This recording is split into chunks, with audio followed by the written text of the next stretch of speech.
A collection of top tennis players have written to Grand Slam chiefs to demand a greater share of revenue by the end of the decade.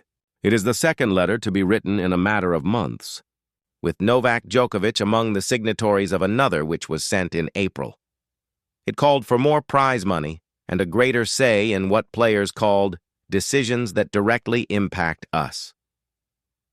The second letter, which has been obtained by the Associated Press, was circulated in July and signed by the likes of Carlos Alcaraz, Jannik, Aryna Sabalenka, and Jack Draper. It set out specific benchmarks for ways in which the four Grand Slam tournaments could offer more money and influence to athletes. The joint letter also stated that players are aiming to rise from the current revenue share of 16% to 22% by 2030.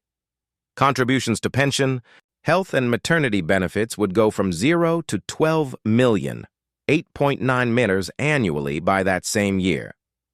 The players in question are working with former WTA chief executive Larry Scott, who is acting as a consultant. Some players have met with Scott and held discussions with the organizers of the Australian Open, French Open, Wimbledon, and the US Open.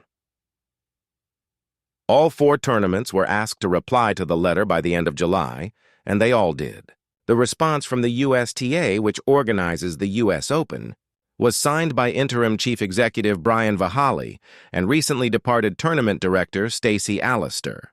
The USTA wrote, "As you are aware, we have always been willing to increase compensation for players, as evidenced by the 57% growth of the US Open purse over the past 5 years, particularly when additional collaboration on the part of the players helps to create additional revenue.